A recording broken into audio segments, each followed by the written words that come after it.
Right now, some parents are concerned after learning they were not informed about a non-credible threat made in the Monona Grove School District, what the district is saying at this time. Plus, Madison officials are revealing last year's crime numbers in the annual public safety address. This as Madison Police Sean Barnes prepares to step down. And later, the Wisconsin Supreme Court hearing arguments on whether the DNR has the power to stop businesses they believe are hurting the environment. We'll break down both sides of the argument. If a business poses a threat to the environment, what should government agencies do to stop it? We welcome you to News 3 Now at 6. And good evening, I'm Eric Franke. And I'm Sarah Carlson. We begin with more bitterly cold temperatures moving through southern Wisconsin. Below zero wind chills will again be a factor tonight. Then things will start to warm back up, if only for a moment. For more on what to expect, your first one forecast, the Chief Meteorologist Alex Harrington. Alex? That is right on the money. If only for a moment. We've got another cold snap on the way. Our current cold snap right now, wind chills, this is the feels like factor 3 in Madison,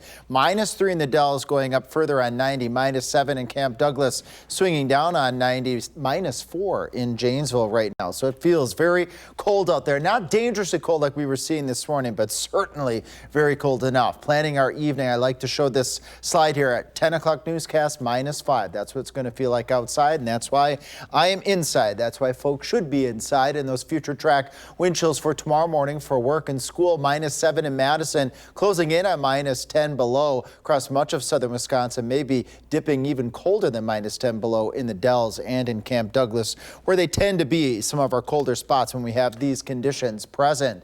Things you need to know here, I got 3 of them. The -10 overnight wind chills, a minor snow event we'll track in a little bit. How much snow can you expect? And that Arctic blast that returns on Sunday actually will be its coldest next Monday and Tuesday with wind chills to -30 below. How cold will those wind chills be in your neighborhood next Monday and Tuesday? I'll let you know. All right, Alex, thank you. And stay up to date on the weather with our First Warn Forecast weather app, hourly forecasts, road conditions, and your latest radar. You can download it for free in your phone's app store. Just search WISC weather.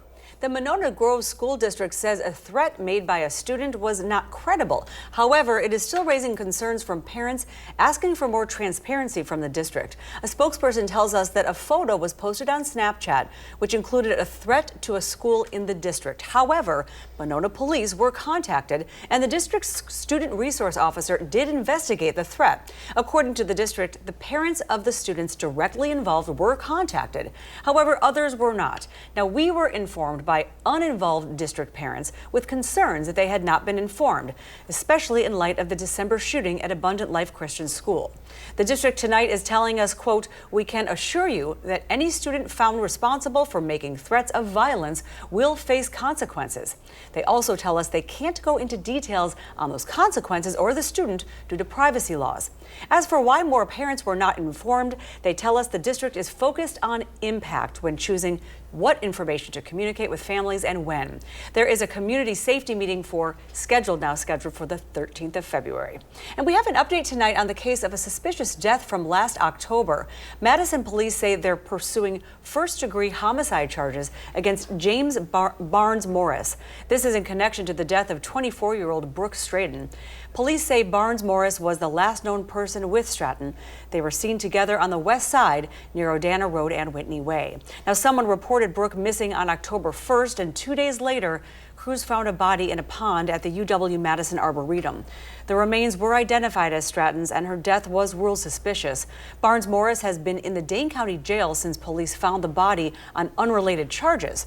Now, the Dane County DA's office is reviewing whether to bring official charges. UW Health is releasing an update on the conditions of 2 patients who were injured in the Abundant Life school shooting. The hospital says both patients are improving and are now considered to be in good condition. UW Health does not plan to provide any additional updates on the patients out of respect for their request for privacy. Violent crime has gone down. Community partnership has gone up. That's the message Police Chief Sean Barnes wanted to share in his 2025 State of Public Safety address. Now, this is his last address as police chief as he prepares to move to Seattle for the same job.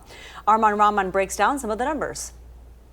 Police Chief Sean Barnes' State of Public Safety address included not just crime statistics for the past year of 2024, but for the entire 4 years of Barnes' tenure as he prepares to step down. I'm not someone that would leave if things were not going well. Barnes' year-end report comes after a difficult end of the year for the city of Madison, the tragic shooting at Abundant Life Christian School last month. The chief says that investigation is taking longer as social media companies and users have been subpoenaed. We want to know exactly what the activity was and who people were talking to and what the conversations were about, who may have influenced people. That's going to take some time. Assistant Chief John Patterson has been named the interim chief after Barnes. He's been in charge of community outreach and the department's mental health unit. Especially in light of the last month, employee safety and wellness is really going to be one of the top priorities during this transitional period. Barnes is also leaving on the heels of MPD's 90-day trial of body cameras. I do believe that we've done the legwork on it.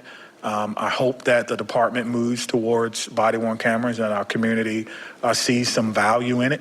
However, I do understand that there are, pros and cons to everything. According to the chief's numbers, there were a total of 6 homicides last year. Violent crime went down 8% in the city. I believe it is certainly possible in this city to have a year where no one loses their life to homicide. In fact, all crime categories went down except for thefts from vehicles, which went up 20% from 2023 to 742. That's still a 50% reduction from 2020. Our officers were quickly dispatched to these particular areas. We made some significant arrests, and we were able to end that. Barnes is set to step down in February. Reporting in downtown Madison, Armand Rahman, News 3 Now. Right now, manufacturers and the DNR are arguing over how the government handles pollution from businesses. This morning at the state capitol of Wisconsin, Supreme Court heard a case between Wisconsin Manufacturers and Commerce versus the DNR, and our Merrill Hubbard is here now to break down the crux of the case.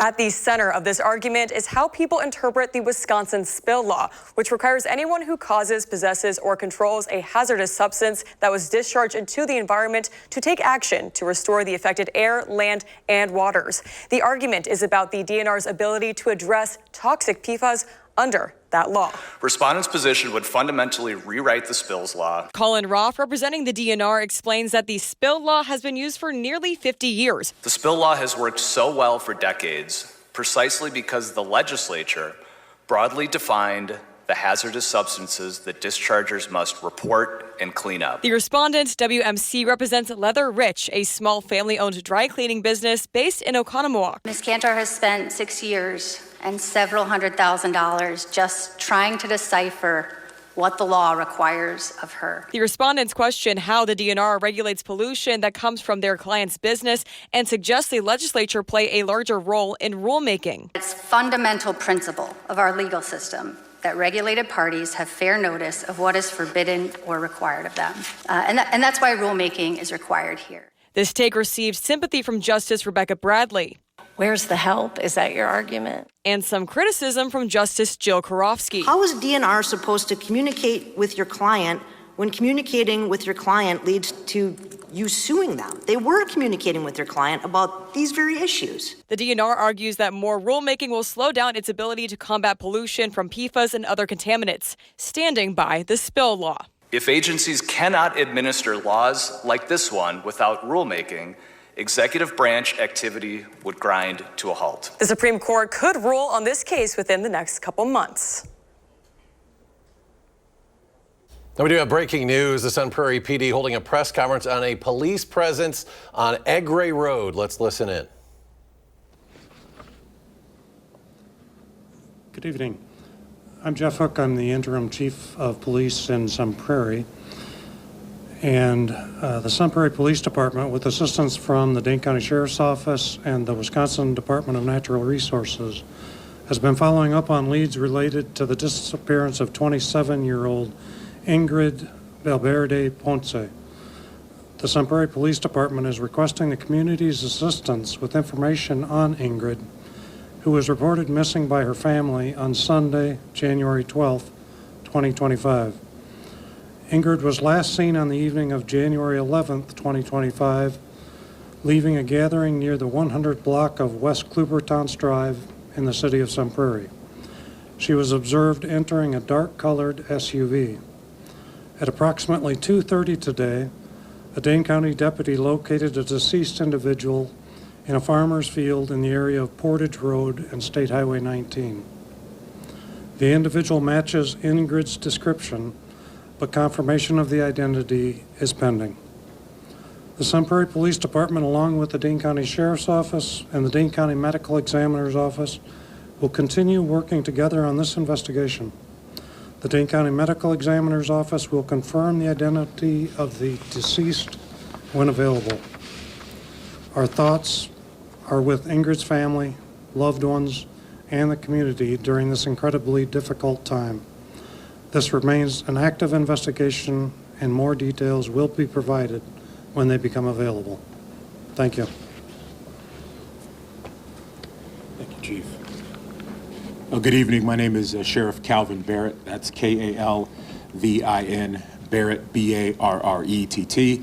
And I'm here to provide some insight in regards to our assisting role with this investigation. The Dane County Sheriff's Office will be in an assisting role with this investigation, as we will be processing the area where the body has been discovered. Our Dane County Sheriff's Office deputies were involved in the search. The search included UAV teams or drone teams, ground teams, and canines from surrounding areas. Our goal in this process is to collect as much data and evidence and facts from this and present it to the Sun Prairie Police Department to assist with their investigation. Any information or details from the processing of the scene will be provided to the media and the public by the primary investigating agency, which is the Sun Prairie Police Department. We are honored to be a partner and collaborate with the Sun Prairie Police Department, and we will do everything we can to provide justice and closure for the family of the deceased. Thank you again, and have a great night. You guys were out in this area all day. Is there something that led you to Portage Road and the Conservancy in that area over there? Again, breaking news out of Sun Prairie, where police there say they have found a body at Portage Road at State Highway 19. That was about 2:30 today, matching the description of a woman who had been missing since the weekend, Ingrid Isamar Valverde Ponce. So we will have much more on their discovery a little bit later tonight. We do have a crew obviously at the scene covering this story. We will have more tonight on News 3 Now at 10. Still ahead at 6, a new garage project on State Street enters a new phase. Plus, TikTok, one of the most popular social media apps in the world, could be banned in just 5 days. We hear from a local content creator on how the ban would impact him.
You're watching News 3 Now at 6.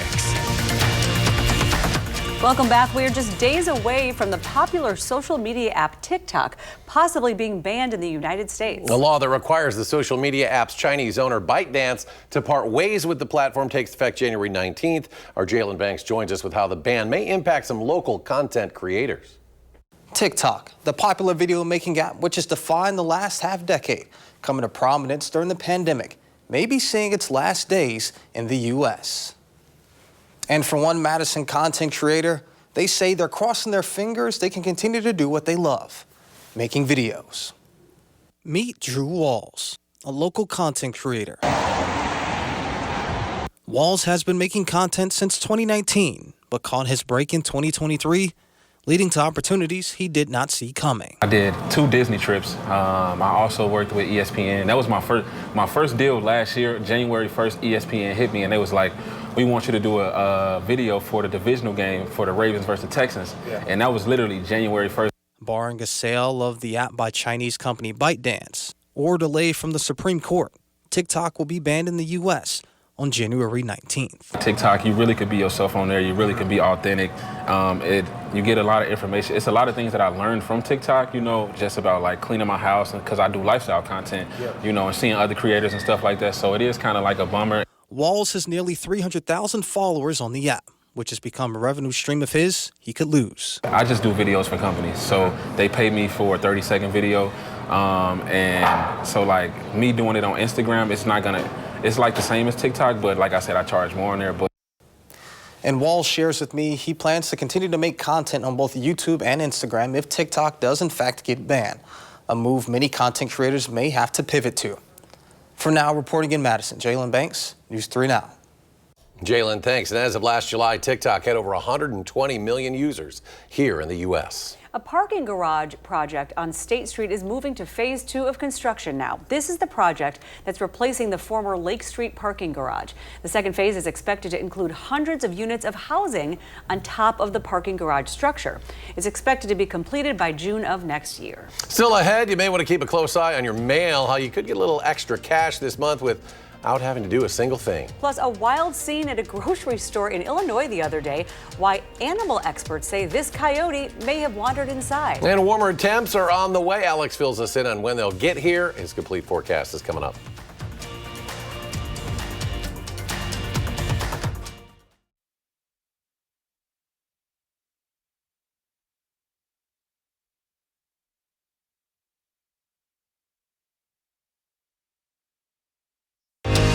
Watching News 3 Now at 6. Moving forward.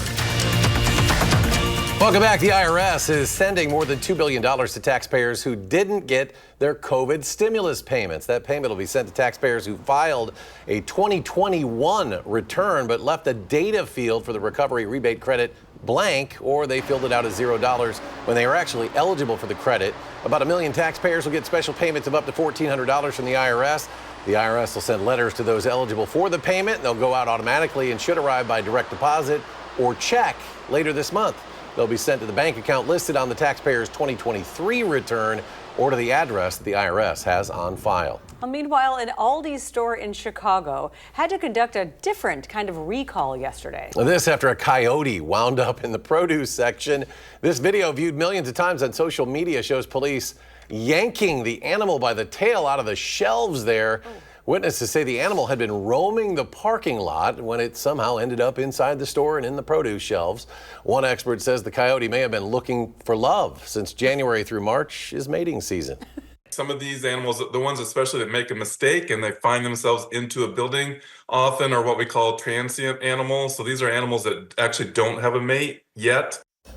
Not yet. Looking for them between the carrots and the lettuce. No one was hurt, including the coyote. Flint Creek Wildlife Rehabilitation is now caring for the animal. They will ensure it is okay before possibly releasing it back into the wild. Perhaps the coyote was heading south, trying to avoid the frigid weather, but those temperatures could change soon, as we mentioned, but not for long, Alex. Yes, not for long. As we look at our temperature trend here over the next 10 days, just look at these wild swings here, going all the way up to 41 by Friday. So we come out of the current deep freeze, then we just plunge right back into the next deep freeze, and it's this next one that really is going to mean some business for southern Wisconsin. Probably will be the coldest we've seen all year. This evening, yet by 10 o'clock, feeling like -5, and we're going to get even colder tonight with those wind chills getting down to as cold as -10 to start off Wednesday morning. But we climb up into the cold range, which is not in the caution or danger range. So to get outside tomorrow, have the opportunity to do that. Maybe there's a chance for a walk or run out there. You'll need to bundle up as well. 22 will be a common number, or 20, and this is a few degrees warmer and just a couple degrees shy of normal for this time of year. But after the cold wind chills tonight, we're tracking a little bit of snow for tomorrow night. That's out ahead of the warm air before the Arctic blast. Here's what that snow looks like at 6 o'clock tomorrow night.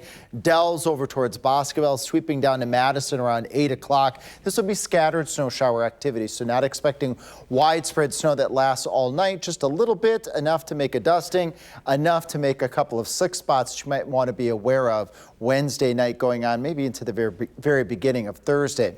Then we fast forward to that next Arctic blast. This is next Monday morning, feeling like -24 in Madison, but how about this?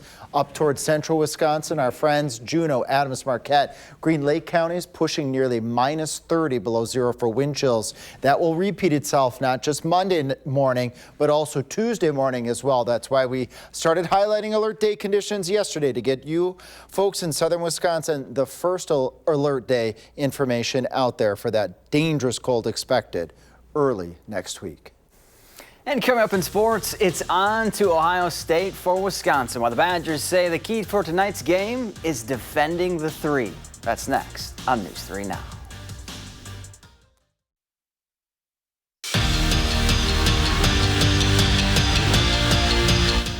Wisconsin men's basketball returns to the court tonight with a date with Ohio State. And the Badgers got a boost before tip-off after practicing yesterday. Max Klesmit is officially good to go. Now, their opponent is kind of like Kles, lethal from three-point range. So priority number 1 for Greg Gard's squad is finding those Buckeye shooters.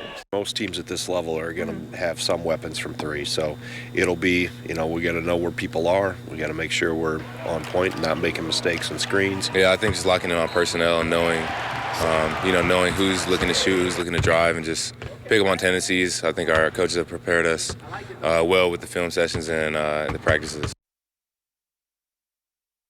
Well, and speaking of men's basketball, they tip off at 8, but Friday, 6:30, Wisconsin Huddle with Kamari McGee. So tune in. Good. He just started his first game. Yeah. Nice start. 15 points, 5 rebounds, 3 steals, 2 assists. So that's pretty good. That's all. They're playing very well right now. Alex, final check of the forecast. Well, it's the temperature swing forecast here. Bottom line, -10 wind chills tonight into Wednesday morning, 40 by Friday, and then back to alert day cold. How cold?